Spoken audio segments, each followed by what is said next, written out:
Greetings on this nice, chilly October 15th. It is no longer t-shirt weather. It's now become sweater weather, as you can see.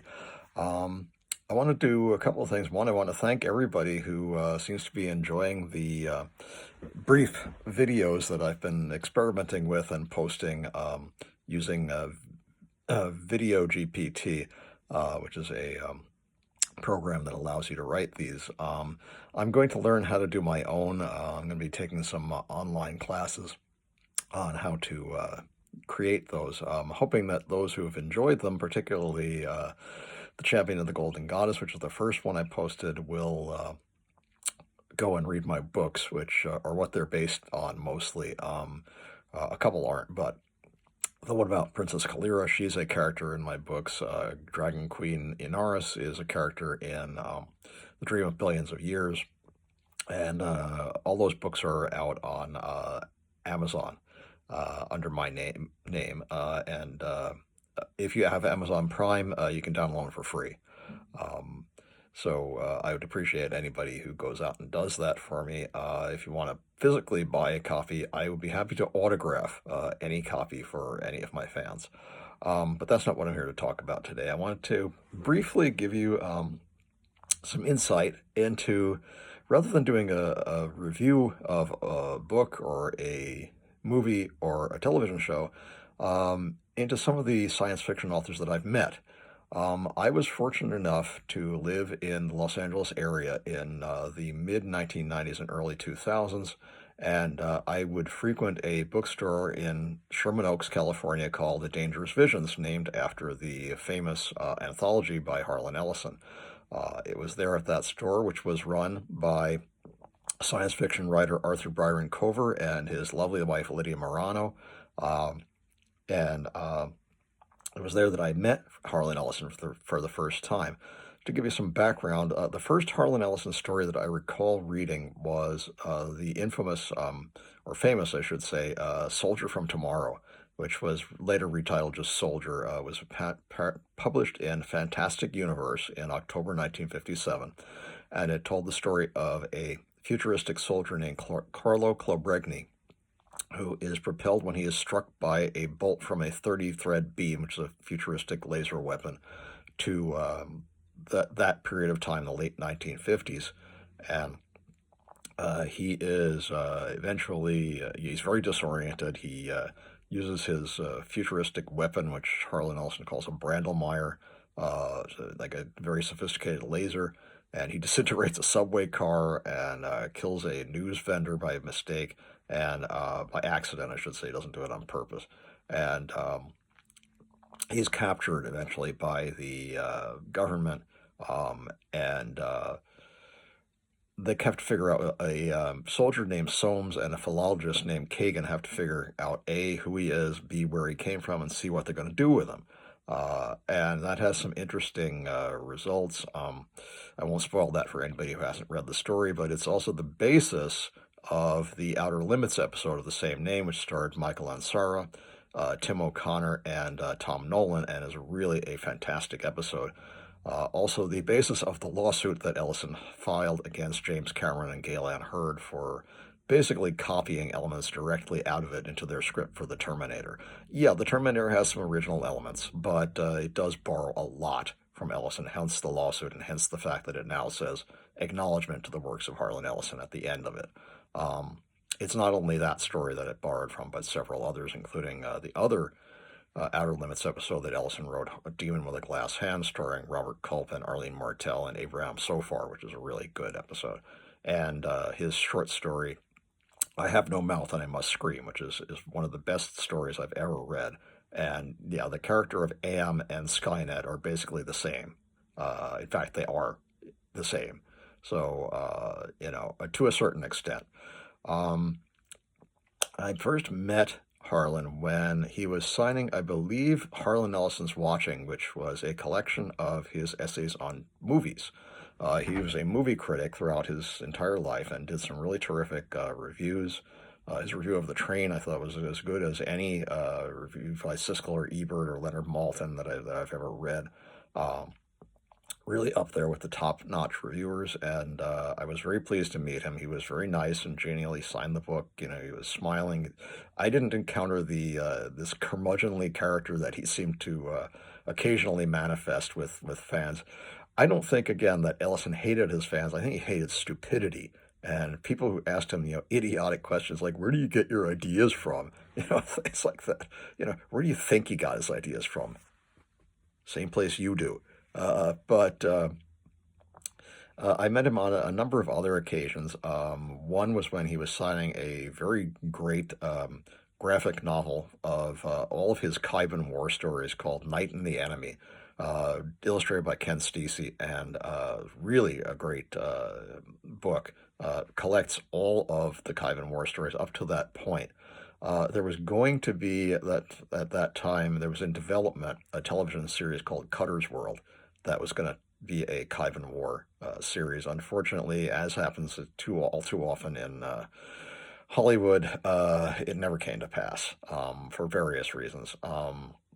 Production delays, et cetera, et cetera. Couldn't decide on the cast, all that. If you want to learn more about Harlan's horrible experiences in the television field, you can read his essays in the two collections, The Glass Teat and The Other Glass Teat, and also Phoenix Without Ashes, was co-written by Ed Bryant, his great friend and sometime roommate, about his experiences on the television show The Star Lost, which were absolutely abysmal, and I'm not going to get into that. But I did have at one point a signed copy of that book as well.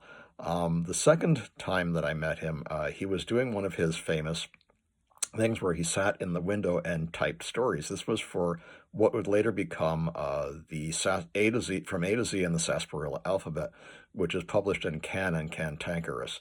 I was just in time to purchase the last letter available, which is the letter V. He already had a story for it, so I said, "Go ahead, go with your story." I didn't make a suggestion. Hence that I'm not mentioned in that. But it's a very good little story that he wrote, very funny. And again, he was genial, he was kind, he signed a number of books. One of the funniest things, I believe, at the time when he was typing, he had a little placard that was about the size of like a Post-it note, but it read in quite bright letters, "Please keep the mindless blather to a minimum." I thought that was hilarious. Very typical of Harlan's sense of humor and his cutting-edge wit. One of the other amusing incidents was that he had a book that he really disliked called Doomsman, which was one of those double books. I don't believe it was an Ace double. I think it was a Berkeley.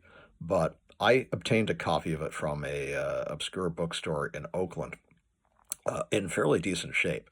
And I brought it to one of these book signings. I believe it was for No Doors, No Windows in a nice slip-cased edition. And I had that book along with me, and I presented it to Harlan to sign, and he gave me a quizzical look and said, "Can I give you $20 for this?" I was kind of taken back. I said, "What?"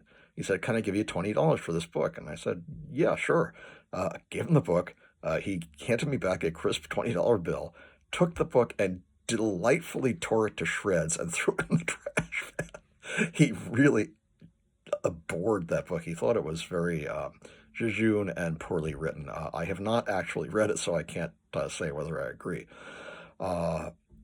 Signed a number of other books, including some of my favorites like Pain God and Deathbird Stories, which, if you haven't read, must reading. A Strange Wine, and Shattered Day, and Love Ain't Nothing But Sex Misspelled.